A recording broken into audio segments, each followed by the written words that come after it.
I mean, it's the end of the season, so we can't only think that we're the only team feeling the fatigue.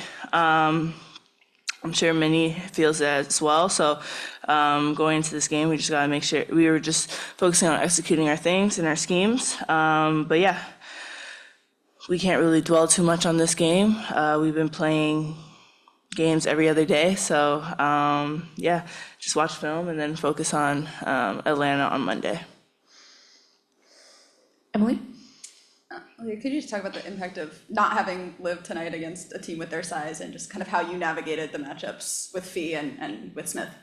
Yeah, it's always hard when we have a teammate down, but I think that we did a great job of just trying to pick up and fill in the holes that we were missing with having Liv's presence out there. I think that in terms of in the post, they do have some big athletic guards, which Liv definitely helps us with their defense and offensive presence in that way. But I think that we were very active.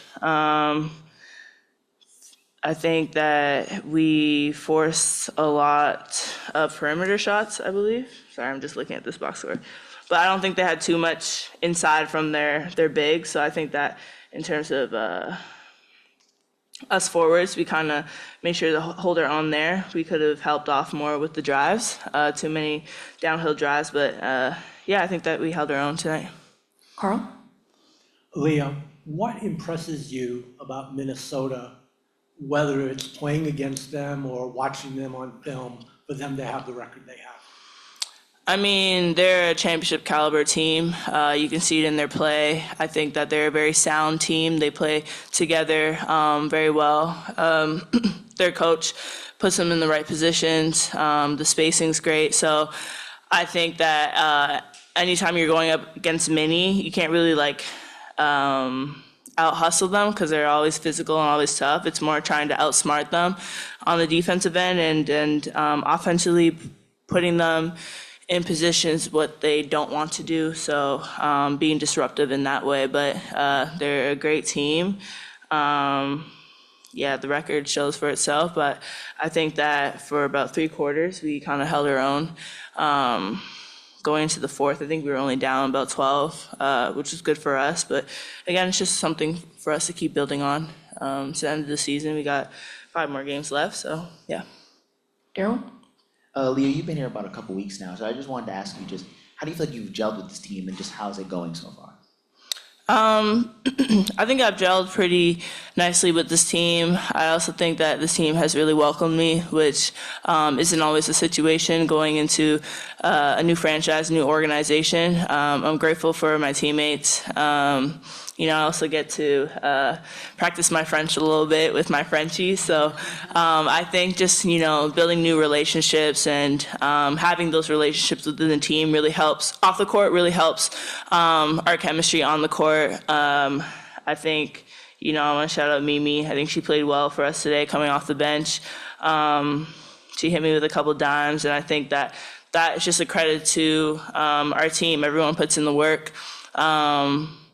This team really focus on good habits and focus on our foundation. And I think that's going to bring us even more success going into next season. So I'm excited for what the future holds. Anthony? Mamignan, can you just talk a little bit about what it felt like to come into the game to make those threes after you had some games where you didn't play as much? Well, it's my job actually. It's Period. I like the corner shot, and I like to shoot the ball. So to me, it's like no question and no pressure. I can take the shot every day. Sometimes it goes inside, sometimes it doesn't. But it's basketball at the end, so it's normal. It's my job. And last question, Rob? Thanks. Rob T. Youngson, the podium finish for both Aaliyah and Migna. Despite tonight's loss to Minnesota, we've seen this team make some strides this month and show some great team chemistry. So for both of you, how do you learn from this, reset mentally while applying what's been learned? And what's your message to teammates and fans out there as this year winds down? Well, can you repeat the last one? Our team message to the fans and team about what? So About there's something in the background. sorry, like how do you and your teammates reset mentally while you apply what's learned from tonight's game? And what's your message to teammates and fans out there as the year winds down? Um, sorry. Do you want to go or do you want me to take it? Yes, I think everybody keep pushing to the end, and everybody's cheering. So it's also really grateful to go on the gym, knowing that there is support from each other, from the teammate, and also from the fan. So it's a team spirit atmosphere, and it's not over. They still have some games, so we cannot say okay, we are tired. It's not over. So the job still would continue, and we keep going on together. Yeah, that's good. I think for me, since joining the team, I've been hearing a lot of comments like in the locker room and everything that these past couple of games we've been getting better. Not only the wins, obviously, but just like taking better care of possessions, execution, being more disciplined. So from me joining the team, just hearing that type of language and